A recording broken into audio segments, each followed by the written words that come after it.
se fossem dirigidos a algo que me pertencesse. Chamávamos familiarmente pelo nome de primo. Nenhuma palavra, nenhuma expressão poderia corporificar o tipo de relação que ela mantinha comigo, minha mais que irmã, pois até a morte ela seria somente minha. Capítulo 2. Fomos criados juntos, havia uma diferença de idade de pouco menos de um ano entre nós. Não preciso dizer que éramos estranhos a qualquer espécie de desunião ou disputa. A harmonia era a alma de nossa companhia e a diversidade e o contraste que existiam em nossos caracteres nos aproximavam. Elizabeth possuía uma disposição mais calma e concentrada, mas, com todo o meu ardor, eu era capaz de uma aplicação mais intensa e estava mais profundamente tomado pela sede de conhecimento. Ela se ocupava em acompanhar as criações aéreas dos poetas e nas cenas majestosas e maravilhosas que circundavam nossa casa suíça, as formas sublimes das montanhas, as mudanças das estações, a tempestade e a calmaria, o silêncio do inverno e a vida e a turbulência de nossos verões alpinos. Ela encontrava amplo espaço para admiração e deleite. Enquanto meu companheiro contemplava com um espírito sério e satisfeito as magníficas aparências das coisas, eu me deleitava em investigar suas causas. O mundo era para mim um segredo que eu desejava decifrar. Curiosidade, pesquisa séria para aprender as leis ocultas da natureza, alegria semelhante ao êxtase, à medida que se revelavam a mim, estão entre as primeiras sensações de que me recordo. Com o nascimento de um segundo filho, 7 anos mais novo que eu, meus pais abandonaram completamente sua vida errante e se estabeleceram em seu país natal. Possuíamos uma casa em Genebra e uma propriedade em Belle-Rive, na margem oriental do lago, a uma distância de pouco mais de uma légua da cidade.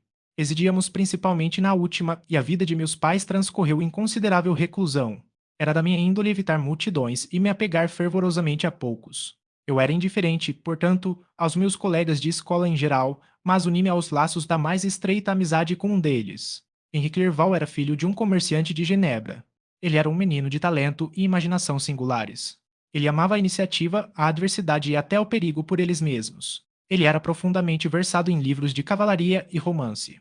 Ele compôs canções heróicas e começou a escrever muitos contos de encantamento e aventura cavalheiresca.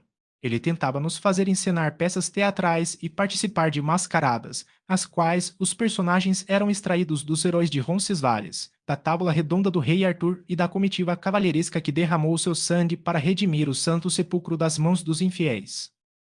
Nenhum ser humano poderia ter tido uma infância mais feliz do que a minha. Meus pais eram possuídos pelo próprio espírito da bondade e da indulgência. Sentimos que eles não eram tiranos a governar nosso destino segundo os seus caprichos, mas sim os agentes e criadores de todas as muitas delícias que desfrutávamos. Ao conviver com outras famílias, percebi nitidamente como minha sorte era singularmente afortunada, e a gratidão auxiliou o desenvolvimento do amor filial.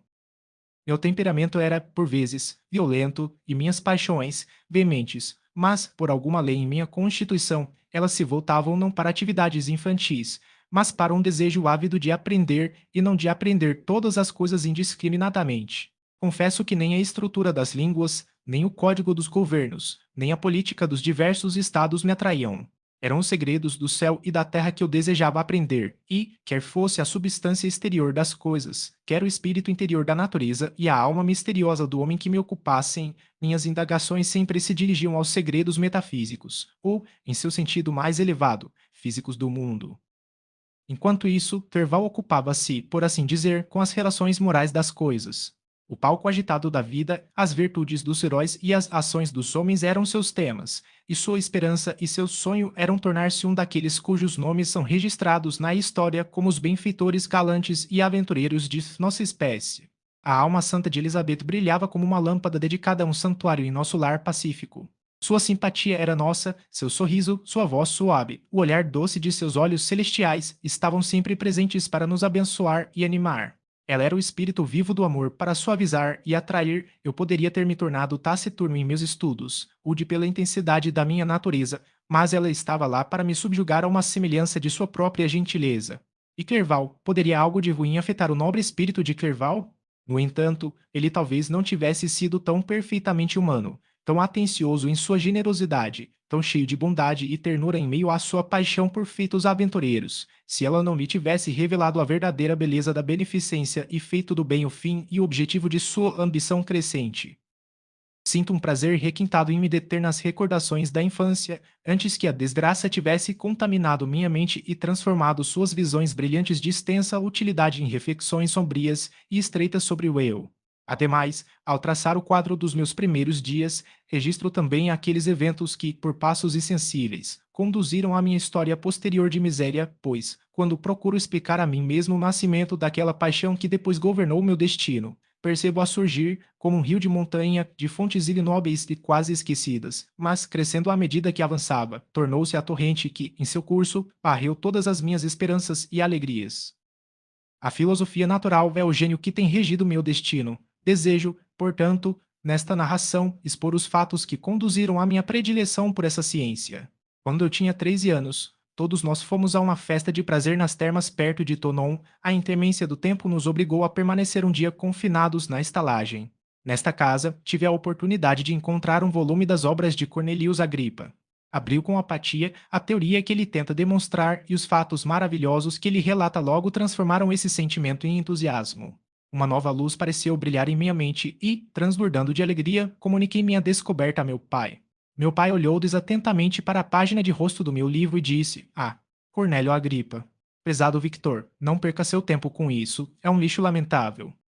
Se, em vez desta observação, meu pai tivesse se dado ao trabalho de me explicar que os princípios de Agripa haviam sido totalmente refutados e que um sistema moderno de ciência fora introduzido, possuindo poderes muito maiores do que o antigo, porque os poderes deste último eram quiméricos, enquanto os do primeiro eram reais e práticos. Nessas circunstâncias eu certamente teria abandonado Agripa e contentado minha imaginação, aquecida como estava, retornando com maior ardor aos meus estudos anteriores. É até possível que o trem de minhas ideias jamais tivesse recebido o impulso fatal que conduziu à minha ruína. Mas a rápida olhada que meu pai lançara ao meu volume de forma alguma me assegurava de que ele estivesse familiarizado com seu conteúdo, e continuei a ler com a maior avidez.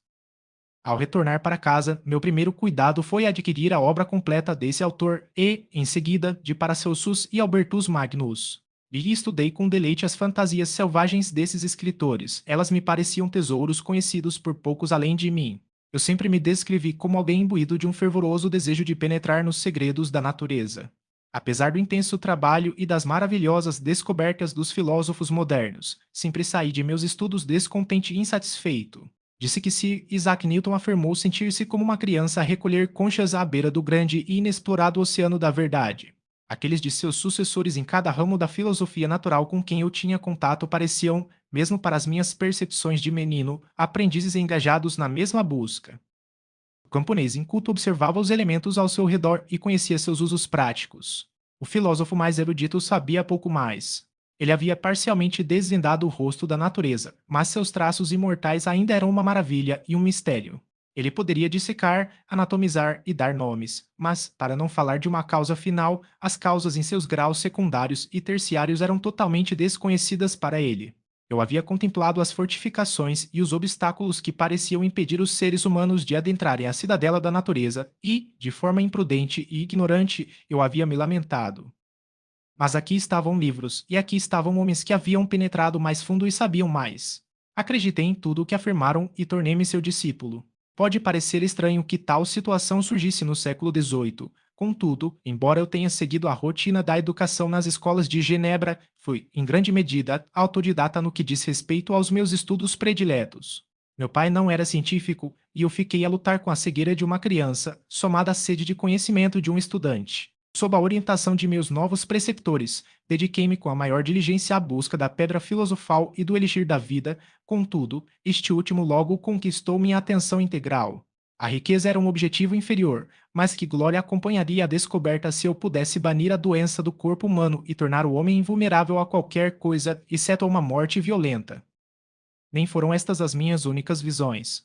A evocação de fantasmas ou demônios era uma promessa liberalmente concedida por meus autores favoritos, cuja realização eu buscava com grande entusiasmo e, se minhas invocações eram sempre mal sucedidas, atribuía o fracasso mais à minha própria inexperiência e erro do que à falta de habilidade ou fidelidade de meus instrutores. E assim, por um tempo, fui ocupado por sistemas explodidos, misturando, como um inexperiente, mil teorias contraditórias e debatendo-me desesperadamente em uma verdadeira lama de conhecimento multifário, guiado por uma imaginação ardente e raciocínio infantil, até que um acidente novamente mudou o curso de minhas ideias. Quando eu tinha cerca de 15 anos, havíamos nos retirado para nossa casa perto de Belrive, quando testemunhamos uma tempestade extremamente violenta e terrível. Avançou por trás das montanhas do Jura, e o trovão irrompeu de imediato com estrondos terríveis de diversas partes do céu. Permaneci, enquanto a tempestade durou, observando seu progresso com curiosidade e deleite. Enquanto eu estava na porta, de repente, vi uma corrente de fogo sair de um carvalho antigo e belo que ficava a cerca de 20 jardas de nossa casa, e assim que a luz ofuscante desapareceu, o carvalho sumiu, restando apenas um toco fulminado. Quando visitamos na manhã seguinte, encontramos a árvore estilhaçada de maneira singular. Não foi estilhaçado pelo choque, mas completamente reduzido a finas fitas de madeira. Nunca presenciei nada tão completamente destruído. Antes disso, eu não desconhecia as leis mais óbvias da eletricidade. Nesta ocasião, um homem de grande pesquisa em filosofia natural estava conosco e, excitado por esta catástrofe, iniciou a explicação de uma teoria que havia formulado sobre eletricidade e galvanismo, a qual foi, ao mesmo tempo, nova e surpreendente para mim. Tudo o que ele disse ofuscou consideravelmente Cornélio Agripa, Alberto Magno e Paracelso, os senhores da minha imaginação, mas, por alguma fatalidade, a queda desses homens me desanimou a prosseguir com meus estudos habituais. Pareceu-me que nada jamais seria ou poderia ser conhecido. Tudo aquilo que por tanto tempo havia ocupado minha atenção de repente se tornou desprezível. Por um daqueles caprichos da mente aos quais talvez sejamos mais suscetíveis na juventude, abandonei de imediato minhas ocupações anteriores, descartei a história natural e toda a sua prole como uma criação deformada e abortiva, e passei a nutrir o maior desprezo por uma pretensa ciência que jamais poderia sequer cruzar a soleira do conhecimento real. Nesse estado de espírito, dediquei-me à matemática e aos ramos de estudo relacionados a essa ciência por serem construídos sobre fundamentos seguros e, portanto, dignos de minha consideração. Assim, estranhamente são construídas nossas almas e por tão tênues laços estamos ligados à prosperidade ou à ruína. Ao refletir sobre o passado, parece-me que essa mudança quase milagrosa de inclinação e vontade foi a sugestão imediata do anjo da guarda de minha vida, o último esforço feito pelo espírito de preservação para evitar a tempestade que já pairava nas estrelas e estava prestes a me envolver. Sua vitória foi anunciada por uma incomum tranquilidade e alegria de alma que se seguiu à renúncia de meus antigos e, ultimamente, atormentadores estudos. Foi assim que aprendi a associar o mal à sua perseguição e a felicidade ao seu desprezo. Foi um esforço vigoroso do espírito do bem, mas ineficaz. O destino era demasiado potente e suas leis imutáveis decretaram minha completa e terrível destruição. Capítulo 3. Quando completei 17 anos, meus pais decidiram que eu deveria me tornar estudante na Universidade de Ingolstadt. Eu havia frequentado as escolas de Genebra até então, mas meu pai considerou necessário, para a conclusão de minha educação, que eu me familiarizasse com outros costumes além daqueles de meu país natal. Minha partida foi, portanto, marcada para uma data próxima, mas antes que o dia determinado pudesse chegar, ocorreu a primeira infelicidade de minha vida, um prenúncio, por assim dizer, de minha futura miséria. Elizabeth contraíra a escarlatina, sua doença era grave e ela corria o maior perigo. Durante sua doença, muitos argumentos foram apresentados para persuadir minha mãe a se abster de atendê-la. Ela havia, a princípio, cedido às nossas súplicas, mas, ao saber que a vida de seu favorito estava ameaçada, não conseguiu mais controlar sua ansiedade. Ela assistiu ao leito de sua enferma, suas atentas atenções triunfaram sobre a malignidade da doença. Elizabeth foi salva, mas as consequências dessa imprudência foram fatais para sua salvadora. No terceiro dia, minha mãe adoeceu, sua febre foi acompanhada pelos sintomas mais alarmantes e os olhares de seus médicos prognosticaram o pior desfecho. Em seu leito de morte, a fortaleza e a benignidade desta mulher exemplar não a abandonaram. Ela uniu as mãos de Elizabeth e as minhas. Meus filhos, disse ela, minhas mais firmes esperanças de felicidade futura estavam depositadas na perspectiva de vossa união. Esta expectativa será agora o consolo de seu pai. Elizabeth, meu amor, você deve substituir-me para meus filhos mais novos. Ah, não. Lamento ter que me afastar de vocês e, feliz e amado como fui, não é difícil deixá-los. Mas esses não são pensamentos que me convêm. Esforçar-me-ei por resignar-me alegremente à morte e alimentarei a esperança de encontrá-lo em outro mundo. Ela faleceu serenamente e seu semblante expressava afeição mesmo na morte. Não preciso descrever os sentimentos daqueles cujos laços mais caros são rompidos por esse mal irreparável, o vazio que se apresenta à alma e o desespero que se manifesta no semblante. Leva muito tempo até que a mente se convença de que aquela que víamos todos os dias e cuja própria existência parecia parte da nossa, partiu para sempre, que o brilho de um olhar amado se extinguiu e o som de uma voz tão familiar e querida aos ouvidos se calou, para nunca mais ser ouvido. Estas são as reflexões dos primeiros dias, mas quando o decurso do tempo comprova a realidade do mal, então a amargura real da dor começa. Contudo, de quem essa mão rude não arrancou alguma conexão querida? E por que eu deveria descrever uma tristeza que todos sentiram e sentirão? Finalmente chega o momento em que o luto se torna mais uma indulgência do que uma necessidade, e o sorriso que brinca nos lábios, embora possa ser considerado um sacrilégio, não é banido. Minha mãe havia falecido, mas ainda tínhamos deveres a cumprir. Devíamos seguir nosso curso com os demais e aprender a nos considerar afortunados enquanto restasse alguém que o destruidor não houvesse alcançado. Minha partida para Ingolstadt, que havia sido adiada por esses eventos, foi novamente decidida. Obtive de meu pai uma trégua de algumas semanas. Pareceu-me sacrilégio deixar tão cedo o repouso semelhante à morte da casa de luto e lançar-me no meio da vida. Eu era novo na tristeza, mas ela não me alarmou menos por isso. Eu não queria me afastar da visão daqueles que me restavam e, acima de tudo, desejava ver minha querida Elizabeth, em alguma medida, consolada. Ela, de fato, velou sua dor e se esforçou para atuar como consoladora para todos nós. Ela encarou a vida com firmeza e assumiu seus deveres com coragem e zelo. Ela se dedicou àqueles a quem fora ensinada a chamar de tio e primos. Nunca esteve tão encantadora como neste momento, quando evocou o brilho de seus sorrisos e os dedicou a nós. Ela esqueceu até mesmo o próprio pesar em seus esforços para nos fazer esquecer. Finalmente chegou o dia da minha partida. Ferval passou a última noite conosco. Ele se esforçara para persuadir seu pai a permitir que me acompanhasse e se tornasse meu colega de estudos, mas em vão. Seu pai era um comerciante de mentalidade estreita e via na ambição e nas aspirações do filho a ociosidade e a ruína. Henri sentia profundamente a infelicidade de ser impedido de receber uma educação liberal. Ele disse pouco, mas, quando falou, vi em seu olhar incandescente e em seu olhar animado uma determinação contida, mas firme, de não se prender aos detalhes miseráveis do comércio. Ficamos até tarde. Não conseguíamos nos afastar um do outro nem nos persuadir a dizer a palavra adeus. Foi dito, e nos retiramos sob a pretensão de buscar repouso, cada um imaginando que o outro estava enganado, mas, quando ao amanhecer descia a carruagem que me levaria, todos estavam lá, meu pai novamente para me abençoar, Perval para apertar minha mão mais uma vez, minha Elizabeth para renovar seus pedidos de que eu escrevesse com frequência e para dispensar as últimas atenções femininas à sua companheira e amiga. Joguei-me na chaise que me levaria e entreguei-me às mais melancólicas reflexões. Eu, que sempre estive rodeado de companheiros amáveis, constantemente envolvido em esforços para proporcionar prazer mútuo, encontrava-me agora sozinho. Na universidade para a qual eu me dirigia, eu deveria formar minhas próprias amizades e ser meu próprio protetor.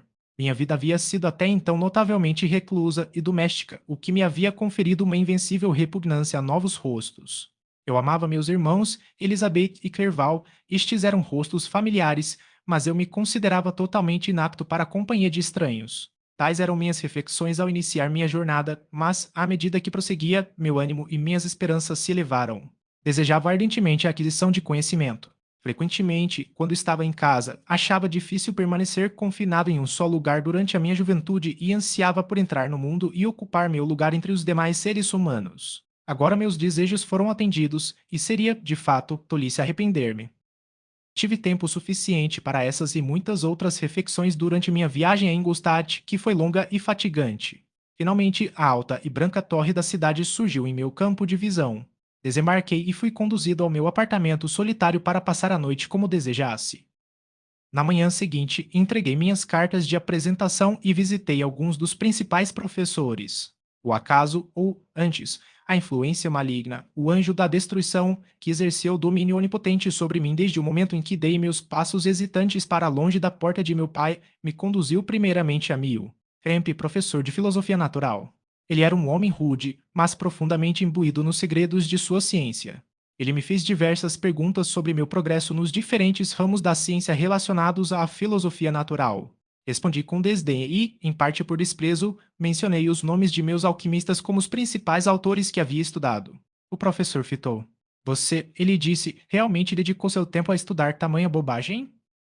Respondi afirmativamente. A cada minuto, continuou Mil.